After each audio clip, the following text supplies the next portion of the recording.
ladies and gentlemen, welcome to my channel.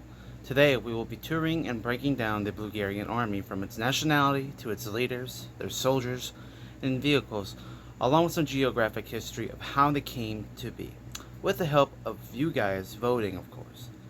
We will first discuss the origins for the country of Bulgaria. So let us begin. Could any of you guess why it is called Bulgaria? Well, if you thought they are called this because they represent the country of Bulgaria in the real world by the blue color of their molds, well, sadly, that is not true. They are a representation of France. I was originally going to call this country Brance or Bou France, but neither of the names satisfied me, so I stuck with the laziest thing, which was to call it Bulgaria. Also, how Bulgaria is recognized as a country came from the aftermath of the Great Armenian Civil War, where the Plastobian countries, which at the time were colonies for the Tilan Islands, gained their independence and are free from colonialism. They used to be separated from their old country, Plutopia, because of the government system of that time, which went from democracy to communism, but they would reunite with their father country once democracy was restored. Now, the first leader of Bulgaria would be a man named President Azul Turquoise, the son of a Plutopian general, General Turquoise. Azul had been in power for a few years until he gave his position of presidency to his Senator of Defense, Jacques Chamil, a few months ago, which he is currently now the leader. Now, we're going to move on to the army. Okay, ladies and gentlemen, so here we have the Blugarian army in evolutionary form. So let's start out with the front and we move towards the back. So in the front, these three positions here represent the snipers from the different evolutions of time. This era of sniper came around from the years of 2005 to the 2005 to the present. These are still active. These are the newest this is the second newest involvement from last year, and then this is the newest evolvement of this year. So the rifles, we have two with holding an M16 like rifles, and this one is just a bolt action I'm just going to assume Labelle 1886 rifle, which seems pretty cool. So these are the snipers. Next we have the crawlers. So this crawler can be seen as a scout and or medical personnel or a battlefield medic, rescuing injured soldiers on the field or scouting enemy positions. This one would be the ammo holder for a machine gunner, which we're about to show you next, but this is basically what this guy represents.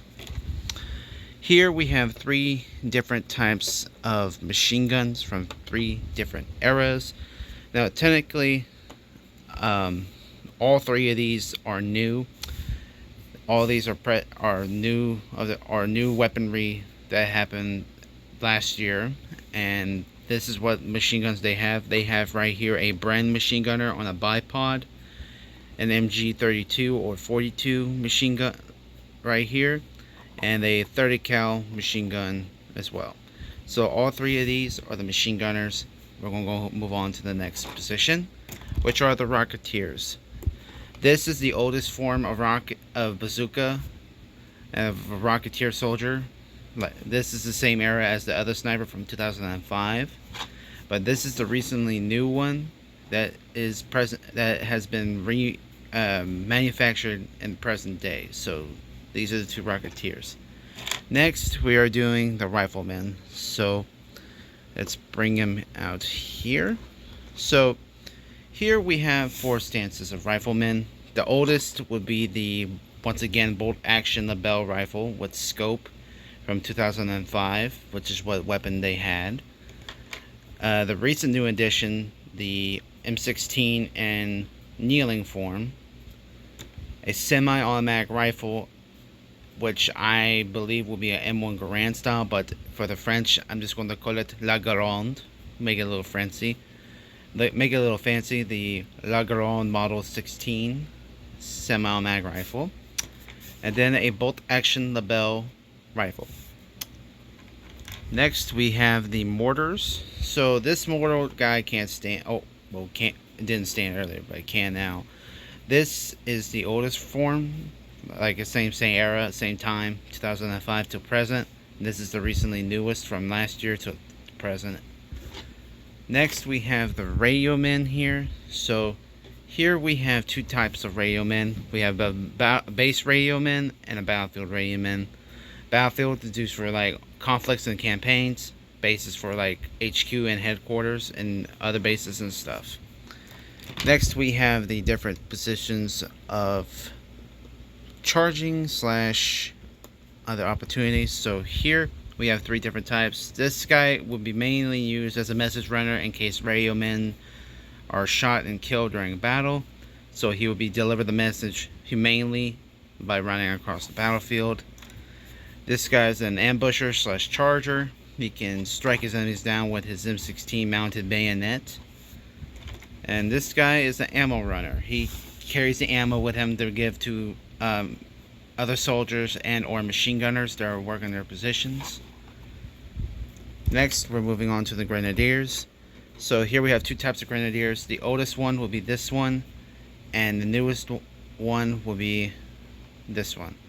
So here we have two different types of grenades. We have regular hand grenades and anti-tank / personnel grenades. So these are the two different weapons here.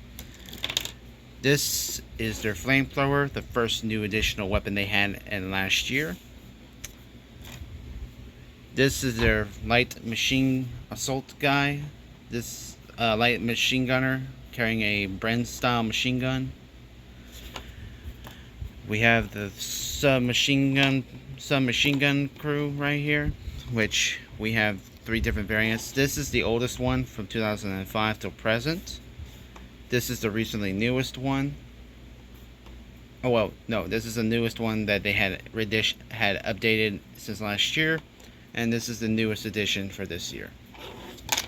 Now we're moving on to the riflemen. So for the riflemen, we have of course three different types. We have the oldest from 2005, the most recent from last year, and the one that is present for this year.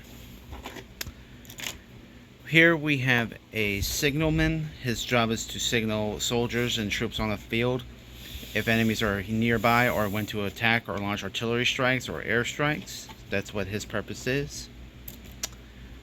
Here we have a minesweeper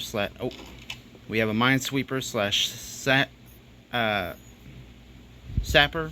His job is to set up traps and also get rid of them and discharge them safely for soldiers and vehicles to cross on the battlefield. We have here a presidential / base guard position for the soldier here.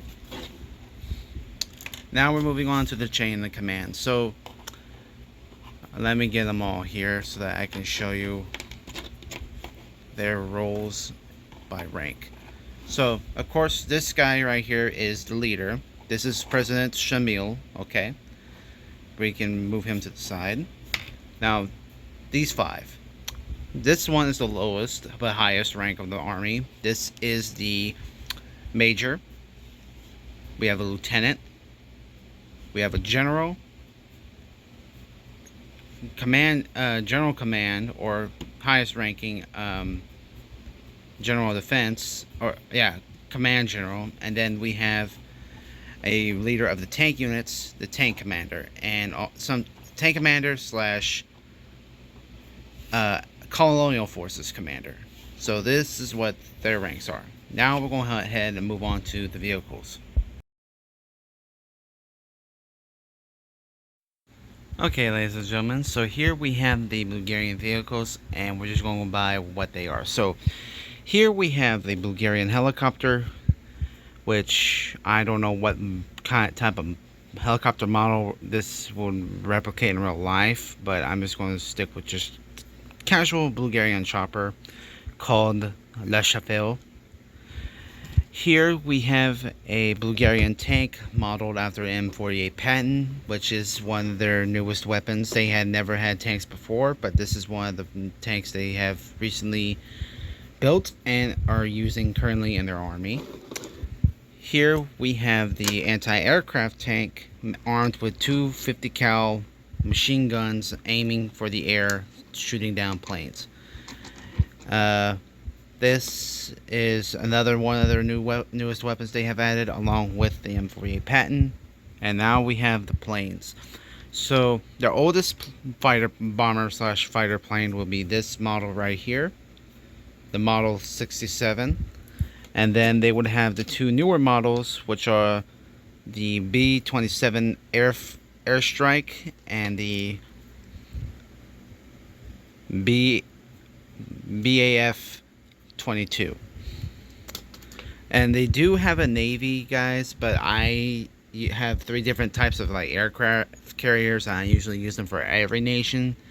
Plus, with the condition with my table, I don't think it will fit, so we're just going to go ahead and say that they do have a Navy, but I don't have actual ships belonging to them, but they do have a Navy. I would technically participate that as part of this section, but I didn't have time, or I didn't have space. So we're just going to go ahead and just jump straight into the geography of where Bulgaria is located, and it's also geographical history. So let's continue to that.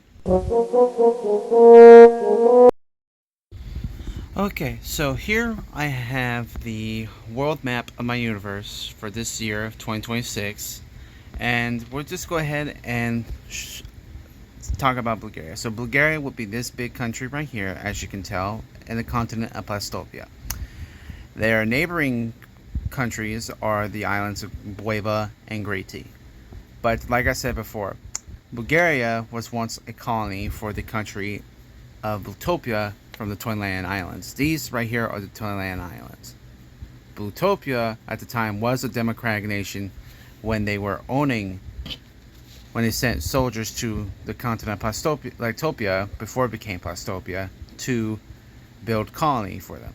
But when the government over here changed from democracy to communism, they decided to fight for their independence because they believed in the old traditional government, which was democracy. So they had a huge civil war between the two continents before these two ever existed, and would eventually gain their independence from Blutopia. And now they are reunited because Bulgaria helped regain Blutopia's democracy after the Turf War, which was the war between the Blutopians, Bulgarians, Red Huntians, and Budapestians, which was basically the war between blue and red forces. But now let's talk more about Bulgaria. So Bulgaria is a democratic country and a representation of France.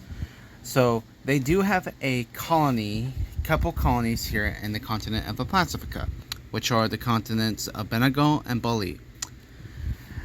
The Bulgarians have made money from the colonies here in Pacifica, and they are fighters of democracy, and it's kind of very funny how they do own colonies in Pacifica. But let me tell you something cool. So in Pacifica, it's owned by natives of Pacifica. And the natives of Bali and Benegal serve as mercenaries slash soldiers for the Bulgarian army, and they are treated equally, no difference whatsoever. So that's the cool thing about that. So this is the continent of Bulgaria, the colonies, and its origin history from the Toyland Islands. Speaking of, if you guys want me to do a cover of the Turf War, I wouldn't mind doing that as well. So without further ado, I say that this is it, and I will be posting a new poll for what to do next, and I want you guys to make your vote. Now, without further ado, thank you guys for watching. Don't forget to like, comment, subscribe to this channel right here, and I'll see you guys in the next video. Peace.